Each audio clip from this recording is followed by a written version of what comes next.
അനേകർ പൈലറ്റ് ആകണമെന്ന് ആഗ്രഹിച്ചാലും വളരെ കുറച്ച് ആളുകൾക്കേ അതിനുള്ള അവസരം ലഭിക്കൂ.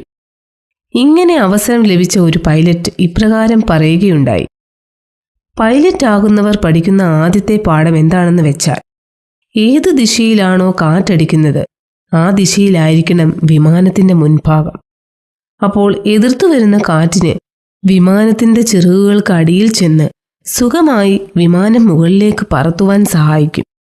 ഇതുപോലെ മനുഷ്യനും എതിർപ്പുകളെ നേരിടുമ്പോൾ അവന്റെ ആത്മാവ് ഉയർച്ച പ്രാപിക്കുന്നു. കഠിനമായൊരു തീരുമാനത്തെ നാം എടുക്കേണ്ട സാഹചര്യത്തിലോ അല്ലെങ്കിൽ ഒരു ചീത്ത സ്വഭാവത്തെ നാം ഉപേക്ഷിക്കുവാനുള്ള തീരുമാനത്തിലോ അല്ലെങ്കിൽ കാഠിന്യമായ ഒരു ജോലി ചെയ്യുമ്പോഴോ അത് ചെയ്തു കഴിയുമ്പോൾ നാം പക്വത പ്രാപിക്കുകയും വളർച്ച നേടുകയും ചെയ്യുന്നു. അതിനാൽ നിങ്ങൾ കഠിനമായ സാഹചര്യങ്ങളെ കണ്ട് ഭയക്കാതെ കാറ്റടിക്കുന്ന ദിശയിലേക്ക് ദൃഢനിശ്ചയത്തോടെ മുമ്പോട്ട് പോകുവാൻ തീരുമാനിക്കുമ്പോൾ നമ്മുടെ ജീവിതത്തിൽ വീണ്ടും വീണ്ടും വളർച്ചയുണ്ടാകുവാൻ സാധിക്കും. നിങ്ങൾ നിസ്സാരമായ സാധാരണമായ ഒരു ജീവിതമാണ് ആഗ്രഹിക്കുന്നതെങ്കിൽ ഒരിക്കലും നിങ്ങൾക്ക് ഒന്നും നേടുവാൻ സാധിക്കുകയില്ല.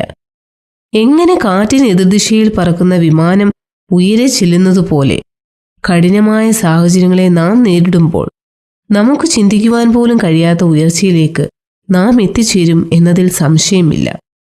ഇന്ന് നിങ്ങൾ കഠിനമായ സാഹചര്യങ്ങളിൽ കൂടി കടന്നുപോയിക്കൊണ്ടിരിക്കുകയാണോ? ഭാരപ്പെടേണ്ട, അതിനെ എതിർത്ത് മുമ്പോട്ടു പോകൂ. നിശ്ചയമായും നിങ്ങളുടെ ജീവിതത്തിൽ ഉയർച്ച പ്രാപിക്കും. അതുതന്നെയല്ല, കഷ്ടത സഹിഷ്ണുതയെയും സഹിഷ്ണുത സിദ്ധതയെയും സിദ്ധത പ്രത്യാശയെയും ഉളവാക്കുന്നു എന്നറിഞ്ഞ് നാം കഷ്ടങ്ങളിലും പ്രശംസിക്കുന്നു എന്ന് ദൈവവചനത്തിൽ